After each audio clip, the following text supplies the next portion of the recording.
So hello everyone, दूसरे दिन के दूसरे प्रश्न में आपका स्वागत है। ठीक है, so this is the day second and this is the question second and the second question was that the Gandhian philosophy is as relevant in the present time as was pre independence India. ठीक है, so as you know the first step of the answer writing it is understanding that particular question कि जो आप question लिखने वाले हैं, जो आप आंसर जिस क्वेश्चन का लिखने वाले हैं, आप उस प्रश्न को प्रॉपरली समझिए कि उस प्रश्न की डिमांड क्या है। सो डिमांड ये है कि जो गांधीयन फिलॉसफी है उसको प्रेजेंट टाइम में क्या वो रेलिवेंट है, क्या वो रेलिवेंट नहीं है, इस चीज को देखना है। Okay, So the question is that the Gandhian philosophy is as relevant, ये उतनी ही relevant है जितनी प्री इंडिपेंडेंस एरा में थी, आज भी ये उतनी ही relevant है।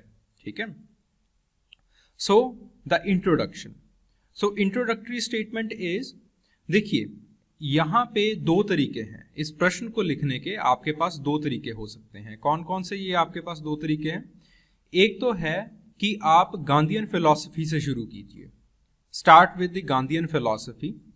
सो गांधीयन फिलॉसफी में बताइए कि गांधी जी ने इकोनॉमिक्स के बारे में, इकोनॉमिक्स का कोई कंसेप्ट दिया, गांधी जी ने एक स्वराज का कंसेप्ट दिया, सत्याग्रह का कंसेप्ट दिया, ठीक है, नॉन वायलेंस का कंसेप्ट दिया, एंड देन ये जो कंसेप्ट्स हैं ये कैसे आज के टाइम के ऊपर यूज किए जा सकते हैं।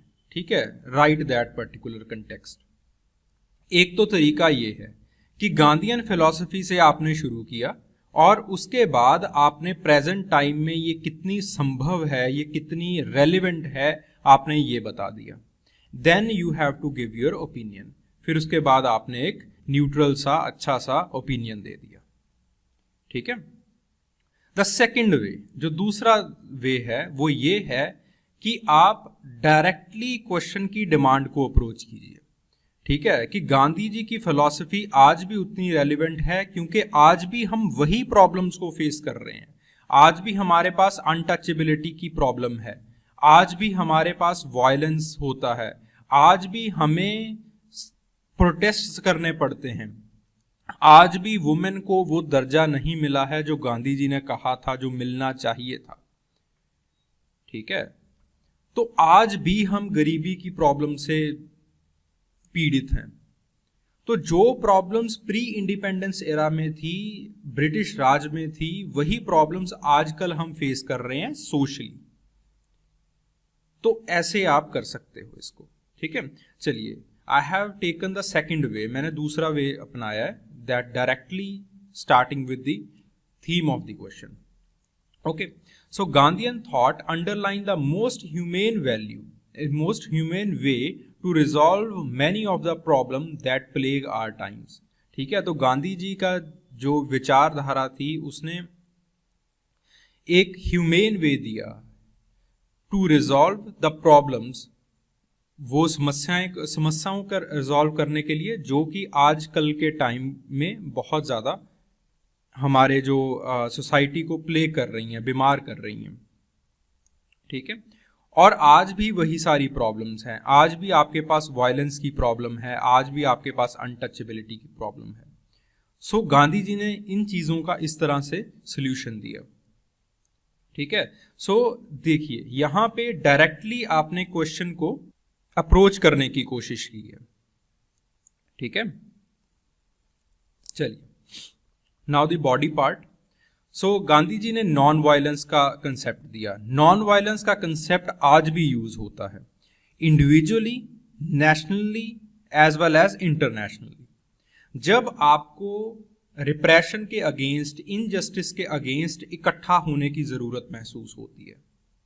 ठीक है, बिकॉज अगर आप वायलेंस क्रिएट करते हो तो इंटरनेशनल कम्युनिटी, सोसाइटी, नेशन आपको कंडेम करेंगे, हमेशा कंडेम करेंगे, क्योंकि वायलेंस में जान जाती है, वायलेंस में बहुत नुकसान होता है, जान और माल दोनों का नुकसान होता है। ठीक है, नॉन वायलेंस एक ऐसा तरीका है, एक ऐसी अप्रोच है जहां पे आप जान को ना गवा के ठीक है, आपको जान गंवाने की भी जरूरत नहीं है, माल की हानि भी बहुत कम होती है, लेकिन फिर भी आप अपना जो विद्रोह है उसे आप दर्ज कर सकते हैं। आप बता सकते हैं इंटरनेशनली, इंडिविजुअली, नेशनली कि आप इस चीज के अगेंस्ट हैं, आप इस चीज के इन फ्यूचर स्टेप्स लेने के लिए तैयार हैं। ठीक है, तो ये नॉन वायलेंस है, इट इज अ टूल जो आपके गांधी जी ने पर्टिकुलरली आपको दिया था। ठीक है, देन सत्याग्रह। सत्याग्रह एक मॉरल फ्रेमवर्क होता है रेजिस्टेंस का। रेजिस्टेंस का मतलब क्या है कि आपने किसी चीज को रेजिस्ट करना है, किसी चीज को आपने विरोध करना है किसी चीज का। तो मॉरल फ्रेमवर्क का क्या मतलब है कि आपको कैसा बनना पड़ेगा उस विद्रोह के लिए, उस विरोध के लिए। तो सत्याग्रह आपको एक मॉरल फ्रेमवर्क देता है that how you should think while resisting something, while resisting somebody। जब किसी डोमिनेंट फोर्स के अगेंस्ट आपको रेजिस्ट करना पड़ता है, then your satyagraha it is a viable instrument, ये एक वायबल इंस्ट्रूमेंट बनता है against any injustice as well as in ऐसे मूवमेंट जहां पे कोलैबोरेटिव एफर्ट की जरूरत पड़ती है। ठीक है, जहां पे लोगों को संगठित होने की जरूरत पड़ती है। फॉर एग्जाम्पल, आपके पास अन्ना हजारे मूवमेंट था। ठीक है, सी एग्जाम्पल्स आप देते रहिए। ठीक है, साथ के साथ आप जितने एग्जाम्पल्स देंगे एग्जामिनर को उतना ही पता चलेगा कि इस बच्चे का जो कंसेप्ट है, जो कंसेप्चुअल क्लैरिटी है वो क्लियर है बिल्कुल। ओके, तो आप साथ के साथ जो है एग्जाम्पल्स उसे देते जाइए। जैसे आपके पास अन्ना हजारे मूवमेंट्स थी, एंटी करप्शन मूवमेंट्स हैं। ठीक है, they were the non violent satyagraha movements, but since they were the collaborative efforts, वो कोलैबोरेटिव एफर्ट्स थे, they made a dent in the Indian politics. Okay, then the concept of swaraj. देखिए, concept of swaraj क्या है? It is a economic, social, spiritual as well as political concept. Swaraj का मतलब है independence. अगर आप मोटे मोटे शब्दों में कहा जाए, डिपेंडेंस का मतलब क्या होता है कि आप किसी चीज के ऊपर निर्भर हैं। स्वराज का मतलब है आत्मनिर्भर, और इंसान आत्मनिर्भर तभी बन सकता है अगर वो इकोनॉमिकली सेल्फ सस्टेन्ड है, सोशली सेल्फ सस्टेन्ड है। सोशली सेल्फ सस्टेन्ड का मतलब क्या है कि वो अपनी कल्चरल वैल्यूज में उसे प्राउड फील होता है। अगर उसे अपनी कल्चरल वैल्यू में यकीन है, वो अपनी कल्चरल वैल्यूज को फॉलो कर रहा है। This is what you mean by the social independence, cultural independence. Spiritually independent है वो। ओके, पॉलिटिकली इंडिपेंडेंट होने का मतलब है कि सॉवरन है, किसी के दबाव के नीचे आप नहीं आते हो, आप अपने आप को देखते हो और आप अपने हिसाब से चीजों को करने की चेष्टा रखते हो। ओके, सो स्वराज का कंसेप्ट इंडिपेंडेंस का कंसेप्ट है। अब इस टाइम के ऊपर स्वराज का कंसेप्ट क्यों इंपॉर्टेंट है? Because under many international pressures we have to change our policies. Under the cultural pressures of the west, cultural pressures of the west जो फेसबुक से आते हैं, जो आपके पास और बहुत सारे मीडिया है जहां से ये जो वेस्ट के कल्चरल वैल्यूज हैं, कल्चरल प्रेशर्स हैं, वो आते हैं। तो ऐसी कंडीशन में, ऐसे इन्वायरमेंट में स्वराज का कंसेप्ट जो है वो आपको इंडिपेंडेंस की तरफ लेके जाता है कि आपने इंडिविजुअली, इकोनॉमिकली कैसे इंडिपेंडेंट होना है। ठीक है, so the concept of Swaraj is still relevant in the context of India. Eliminating untouchability, still caste discrimination is there. अभी भी आपके पास जो कास्ट डिस्क्रिमिनेशन है वो प्रचलित है, अभी भी कास्ट डिस्क्रिमिनेशन रहता है।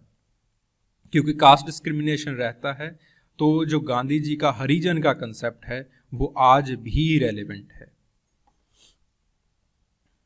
Then the women empowerment, still there is a glass ceiling. ठीक है, ग्लास सीलिंग का मतलब क्या होता है कि वुमेन इतना ही कर सकती हैं, इससे ज्यादा नहीं कर सकती। अभी भी वो ग्लास सीलिंग की जो एक दैट कंसेप्ट है सोसाइटी में, वो एग्जिस्ट करता है। तो गांधी जी का मदरहुड का, सिस्टरहुड का जो कंसेप्ट है वो अभी भी रेलेवेंट है। Okay, you have Vishakha guidelines. ठीक है, विशाखा गाइडलाइंस हैं आपके पास, अभी भी हैं, लेकिन फिर भी लोग उसको फॉलो नहीं करते। तो इसका मतलब क्या है कि जो लॉज हैं, जो जुडिशरी है, उसकी भी लिमिट्स होती हैं। बट जो गांधी जी का वुमेनहुड का कंसेप्ट है, सिस्टरहुड का, मदरहुड का कंसेप्ट है, these are the moral frameworks.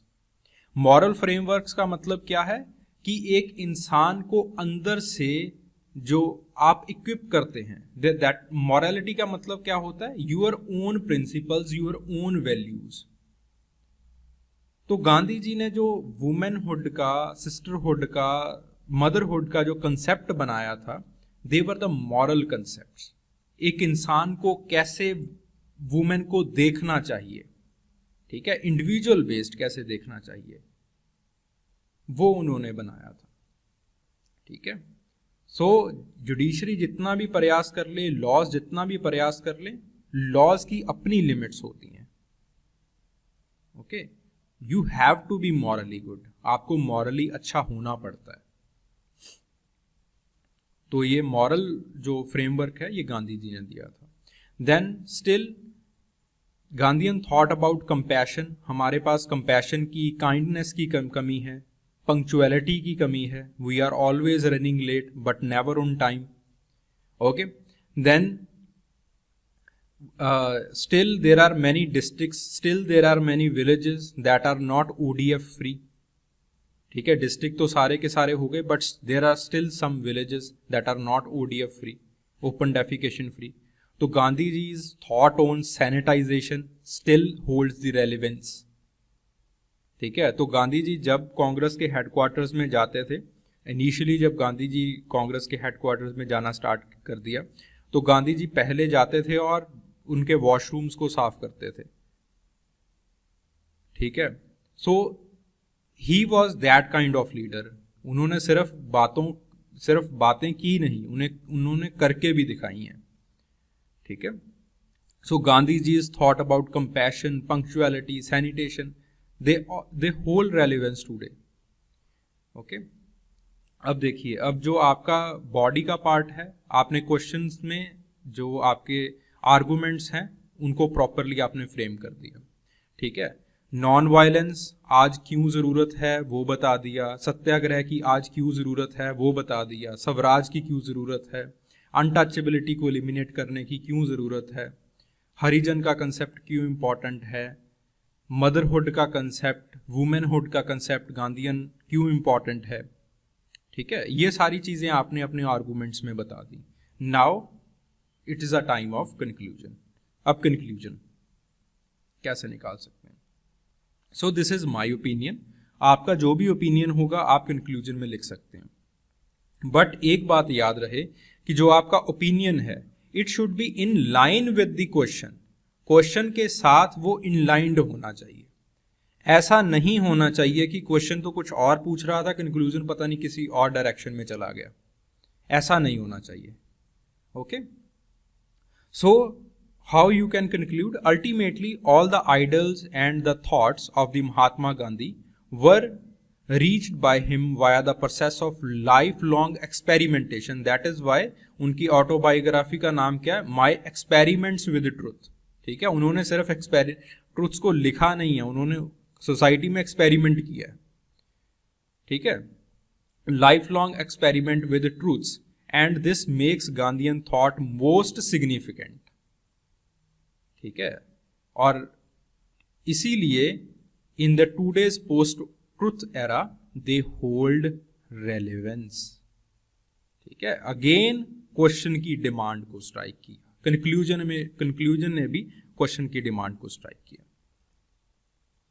ठीक है, so this is how you should write an answer. इसी तरह से आपको आंसर को लिखना पड़ेगा. ठीक है. क्वेश्चन में ये नहीं पूछा गया कि गांधी जी के जो फिलॉसफी है वो लिखिए.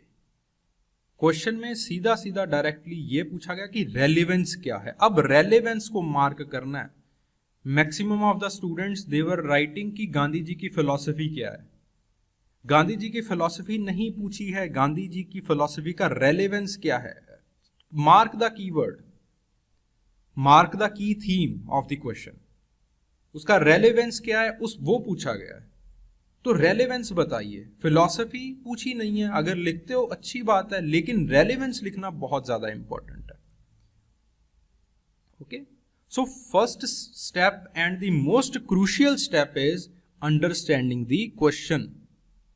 क्वेश्चन को समझिए, ध्यान से समझिए.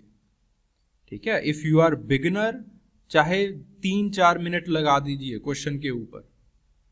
कीवर्ड्स को मार्क कीजिए, उसकी थीम को समझिए कि थीम क्या है क्वेश्चन की. Then only you will be able to write to the point answers. A good answer is a to the point answer. ठीक है.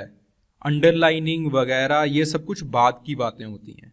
पहले चीजों को समझिए और उनको लिखने की कोशिश कीजिए. Got the point.